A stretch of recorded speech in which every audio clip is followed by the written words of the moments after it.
Hello, thank you for joining me. My name is Tracy Bertonson, and I'm the Lee Summit High School Activities and Athletic Director. Why does your child participate in high school activities and athletics? I believe that it gives them a greater sense of belonging. Oftentimes, we find that our athletes excel in the classroom and for sure walk away from their high school experience with a higher feeling of success. Our objectives in this presentation are to look at Booster Club information, our athletic trainers, general department information, MISHA eligibility, sportsmanship, citizenship, communication, and NCAA information. We are fortunate here at Lee Summit High School to have a very active athletic booster club. Our booster club actually pays for equipment as well as providing scholarships for graduating seniors.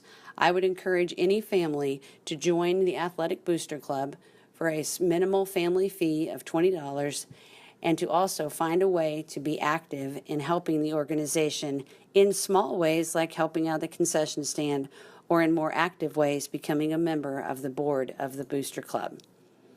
Here at Lee Summit High School, we are fortunate enough to have two athletic trainers, Angela Oswald and Johnny Good. Athletic trainers are educated healthcare providers with certification through the National Board of Athletic Trainers and the Missouri State Board of Healing Arts. They are here to evaluate, treat, rehabilitate, and prevent injuries of active people. Athletic trainers are not personal trainers, conditioning specialists, or physical therapists. When a child is hurt at an activity or a sport, they should report to the athletic training room if they are on campus or to the trainer on site. Our training facility is located on the northeast corner of the field house. Athletes may enter through the field house or from the exterior entrance. If you cannot find a trainer, you should let your coach know, and the coach will put you in contact with the trainer to set up an appointment. If your athlete or activities participant is seen by a doctor, they must return with a note from the doctor explaining what can and can't be done by the student. Ask for the note to be specific. Notes from a physical therapist and a nurse will not be accepted. Without a doctor's note, the athlete will not be treated, the athlete will not practice, the athlete will not participate in events, and the athlete will sit out with no activity until a doctor's note is received. What should the doctor's note say? The doctor may write a very specific note on how the injury should be handled or treated, or ideally for us, it would say, may return to practice per athletic trainer. A note is needed whether practice time was missed or not. The goal of our athletic trainers are always to put your athlete on the field and participate as quickly as they safely can do that. Our two trainers' contact information is listed here for you on this PowerPoint slide. Our athletic department here at Lee Summit High School has had a rich history of success. Just since 2013, we have had 16 different championships, 11 conference championships, 8 state Final Four appearances, 3 state championships, and 146 individual state qualifiers or all-state recognitions. In our music department, we are known statewide for high quality, excellence, and recognition. Our cheerleaders, Golden Guard, and Tigerettes programs have all been recognized at the regional and state level as well. Your child is in good hands. Within each one of our athletic programs, we have 3 main levels. The first level is the 9th grade C team or 10th grade sophomore team. These are considered participation teams. All players at this level will receive some type of playing time in the events. Junior varsity is considered a developmental league. At this time, the goal is to develop players to move into varsity roles in the future. At the varsity level, it is very much an expectation that those coaches play our students, our athletes, that give them the best opportunity to win. Playing time is not guaranteed, nor will it necessarily be equal. Fielding competitive teams is an expectation for our varsity head coaches.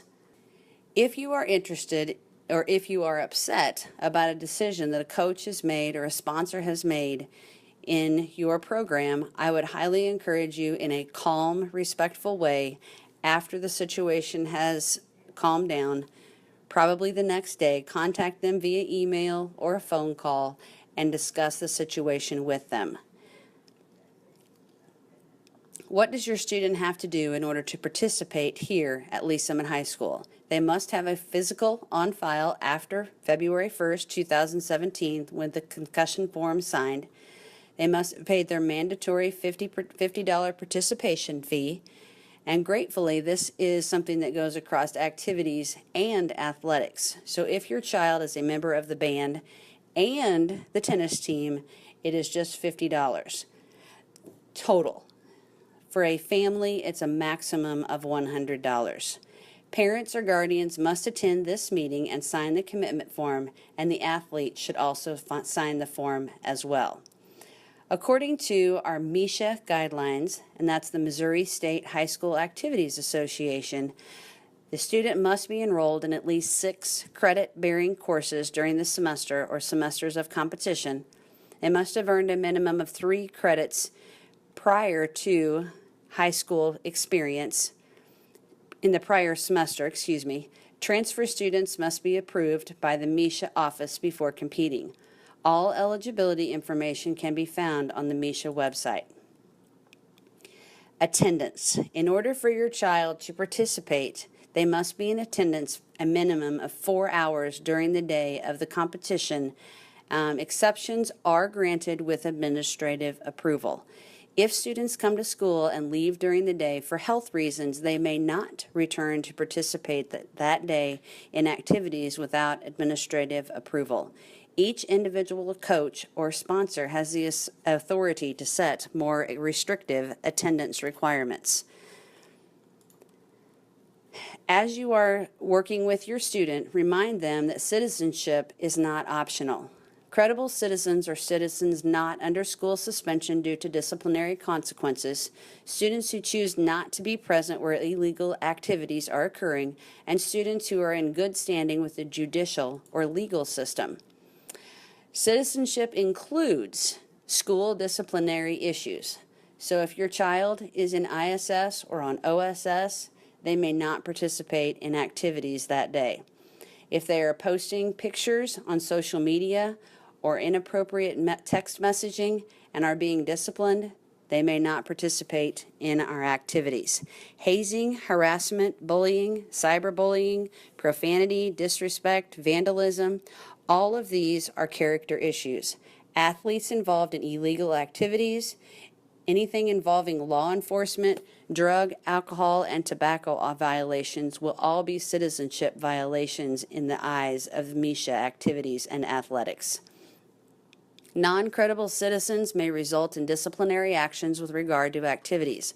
Consequences may include parental contact, one-on-one conferences, extra conditioning, limit participation in games or contests, suspension for a percentage of the season, and removal from participation in activities. This is a privilege. MSHA, it says, bylaw 2.2.2, if a student commits an act with charges that may have been filed by a local law enforcement, then the student is not eligible until all court-mandated conditions have been satisfied. Lee Summit High School will enforce our local policy with the MSHA policy. The student will not be eligible until the greater of the consequences has been satisfied. Chemical abuse, first occurrence will be a 40% reduction of competitive season. The student must meet all other obligations as defined by the coach of that activity and the judicial system before they can return. The second violation, the student shall be ineligible for 365 days beginning with the date of the violation. MSHA bylaw 2.2.4, students and parents' responsibility. Each student is responsible for notifying the school of any and all situations that would affect his or her eligibility regarding drugs, alcohol, accidents, injuries, and incidences involving the police. If the student does not notify the school of the situation prior to the school's discovery, then the student shall be ineligible for up to 365 days from discovery date. Where can I find out information regarding LSHS activities? We have a website, lshs.lsr7.org, or our athletics Twitter is at LSHS Athletics. As you leave this evening, we will also, as you look on our website, we also have several individual activities and athletics that have their own Twitter handle. If you have questions, you may always contact your child's coach first. That would be my biggest recommendation because they are going to be the expert on their program or their activity. Or you may also contact the athletic office at 986-2107. NCAA information. If your child is interested in participating at the next level, I would highly encourage you to go to the NCAA Clearinghouse or the NAIA Clearinghouse at these websites. If you are thinking about playing at the college level, then you should work with your guidance counselor to make sure that you are taking courses approved by the NCAA Clearinghouse. Let your high school or coach or sponsor know. Visit the Clearinghouse websites for information, complete the required eligibility form online, and follow the steps of the Clearinghouse at the beginning of the junior year, if possible. It comes faster than you think. Meeting Clearinghouse requirements does not make a student automatically eligible for college. The student must also meet college admission requirements. It is ultimately the student's and parents' responsibility to make sure that the student meets the NCAA and NAIA requirements. High school counselors and coaches are here to support you in that endeavor. Before you leave, please make sure that you turn in a signed commitment form to the activities office. Your son or daughter should sign the form as well. Thank you for coming in to complete this, and we look forward to working with you for the rest of your child's athletic activities and academic career at Lee Summit High School.